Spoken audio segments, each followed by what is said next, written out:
नमस्कार दोस्तों, ओम नमः शिवाय। श्रावण मास महात्म्य 12वां अध्याय सुनने के बाद आप हमारे चैनल को सब्सक्राइब करें, बेल आइकन को प्रेस करें ताकि हमारी वीडियो की नोटिफिकेशन सबसे पहले आप तक पहुंचे। वीडियो को लाइक और शेयर जरूर करें। सवर्ण गौरी व्रत का वर्णन तथा व्रत कथा। ईश्वर बोले, हे ब्रह्मपुत्र, अब मैं सवर्ण गौरी का शुभ व्रत कहूँगा। यह व्रत श्रावण मास में शुक्ल पक्ष तृतीय तिथि को होता है। इस दिन प्रातः काल स्नान करके नित्य कर्म करने के बाद संकल्प करें और 16 उपचारों से पार्वती तथा शंकर जी की पूजा करें। इसके बाद भगवान शिव से प्रार्थना करें, हे देव आइए, हे जगत पिते, मैं आपसे प्रार्थना करता हूँ, हे सुरस्तम, मेरे द्वारा की गई पूजा को आप स्वीकार करें। इस दिन भवानी पार्वती की प्रसन्नता और व्रत की पूर्णता के लिए दंपतियों को 16 वायन प्रदान करें और द्विज श्रेष्ठ की प्रसन्नता के लिए मैं यह वायन प्रदान करता हूँ, ऐसा कहे। चावल के चूर्ण से 16 पकवानों से 16 बांस की टोकरियों को भरकर तथा उन्हें व्रत आदि से युक्त करें और पुनः 16 द्विज दंपतियों को बुलाकर इस प्रकार कहते हुए प्रदान करें, व्रत की संपूर्णता के लिए मैं ब्राह्मणों को यह प्रदान कर रहा हूँ। मेरे कार्य की समृद्धि के लिए सुंदर अलंकारों से विभूषित तथा पतिव्रत्य से सुशोभित ये शोभामयी सुहागिन स्त्रियां इन्हें ग्रहण करें। इस प्रकार 16 वर्ष अथवा 8 वर्ष या 4 वर्ष या 1 वर्ष तक इस व्रत को करके शीघ्र ही उनका उद्यापन कर देना चाहिए। पूजा के अनंतर कथा का श्रवण करके वाचक की विधिवत पूजा करनी चाहिए। सनत कुमार बोले, हे प्रभु, इस व्रत को सर्वप्रथम किसने किया, इसका महात्म्य कैसा है और इसका उद्यापन किस प्रकार करना चाहिए, वह आप मुझे बताएं। ईश्वर बोले, हे महाभाग, आपने उत्तम बात पूछी है। अब मैं आपके समक्ष मनुष्य को सभी संपदाएं प्रदान करने वाले सवर्ण गौरी नामक व्रत का वर्णन करता हूँ। पूर्व काल में सरस्वती नदी के तट पर सुविला नामक विशालपुरी थी। उस नगरी में कुबेर के समान चंद्रप्रभ नामक एक राजा था। उस राजा की रूप लावण्य से संपन्न, सौंदर्य तथा मंद मुस्कान से युक्त और कमल के समान नेत्रों वाली महादेवी और विशाला नामक 2 भार्याएं थी। उन दोनों में ज्येष्ठ महादेवी नामक भार्या राजा को अधिक प्रिय थी। आकृष्ट करने में आसक्त मन वाले वे राजा किसी समय वन में गए और सिंहों, शार्दूलों, शुक्रों, वन्य भैंसों तथा हाथियों को मारकर प्यास से आकुल होकर उस घोर वन में इधर उधर भ्रमण करते रहे।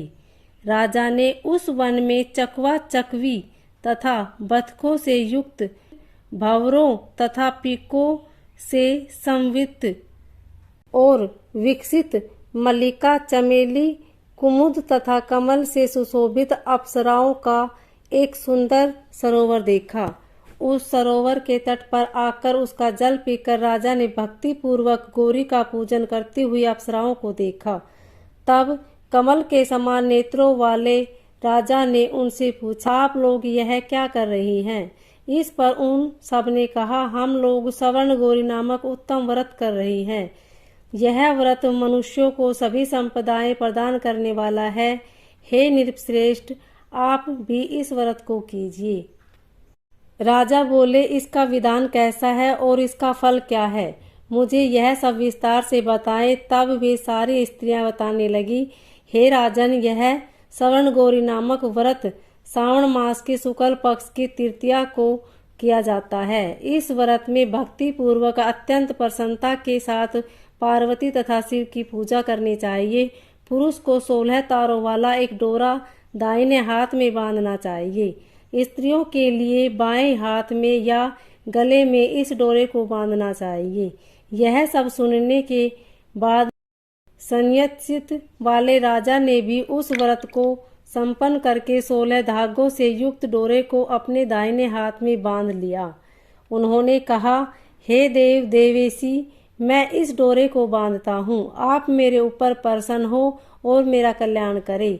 इस प्रकार देवी का व्रत करके वे अपने घर आ गए। राजा के हाथ में डोरा देखकर ज्येष्ठ रानी महादेवी ने पूछा और सारी बात सुनकर वह राजा के ऊपर अत्यंत कपित हो उठी। राजा ने कहा, ऐसा मत करो। लेकिन रानी ने उसे डोरे को तोड़कर बाहर एक सूखे पेड़ के ऊपर फेंक दिया। उस डोरे के स्पर्श मात्र से वह वृक्ष पल्लवों से युक्त हो गया। उसके बाद उसे देखकर दूसरी रानी भी आश्चर्यचकित हो उठी और उस वृक्ष पर स्थित टूटे हुए डोरे को उसने अपने बाएं हाथ में बांध लिया। उसी समय से उसके व्रत के महात्म्य से वह रानी राजा के लिए अत्यंत प्रिय हो गई। वह ज्येष्ठ रानी व्रत के उपचार के कारण राजा से त्यक्त होकर दुखित हो वन में चली गई। अपने मन में वह भगवती देवी का ध्यान करते हुए मुनियों के पवित्र आश्रम में निवास करने लगी। कहीं कहीं श्रेष्ठ मुनियों के द्वारा यह कहकर आश्रम में रहने से रोक दी जाती थी कि हे पापी, अपनी इच्छा के अनुसार यहाँ से चली जाओ। इस प्रकार घोर वन में इधर उधर भ्रमण करती हुई वह अत्यंत खिन्न होकर एक स्थान पर बैठ गई। तब उसके ऊपर कृपा करके देवी उसके समक्ष प्रकट हो गई।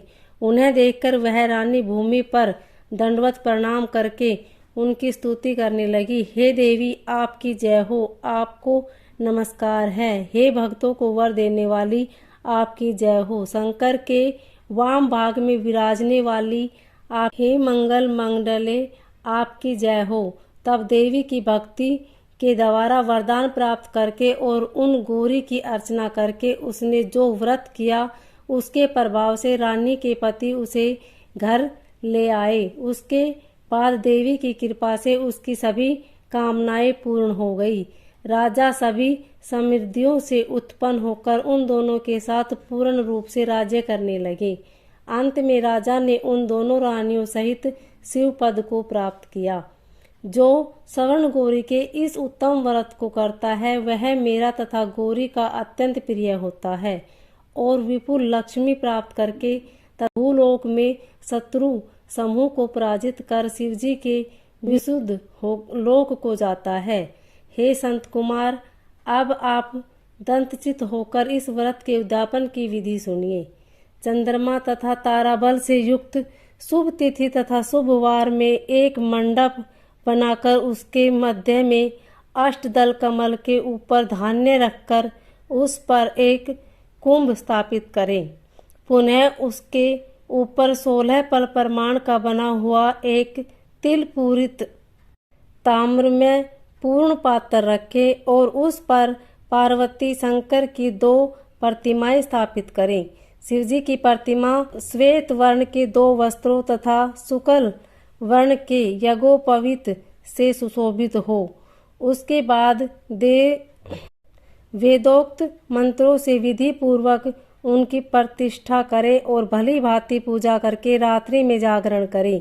इसके अनंतर प्रातःकाल पूजा करने के बाद होम करें। सर्वप्रथम गृह होम करके प्रधान होम करें। हवन के लिए यव मिश्रित तिल घृत से पूर्ण रूप से सशक्त होना चाहिए। 1000 अथवा 100 आहुति डालनी चाहिए। इसके बाद वस्त्र अलंकार तथा गो के द्वारा आचार्य की पूजा करनी चाहिए और वायन प्रदान करना चाहिए। इसके बाद ब्राह्मणों को भोजन कराना चाहिए, साथ ही 16 दंपतियों को भी भोजन कराना चाहिए। अपने द्रव्य सामर्थ्य के अनुसार इन्हें भूयंशी दक्षिणा देनी चाहिए। अंत में हर्षोल्लास से युक्त होकर बंधुजनों के साथ स्वयं भोजन करना चाहिए।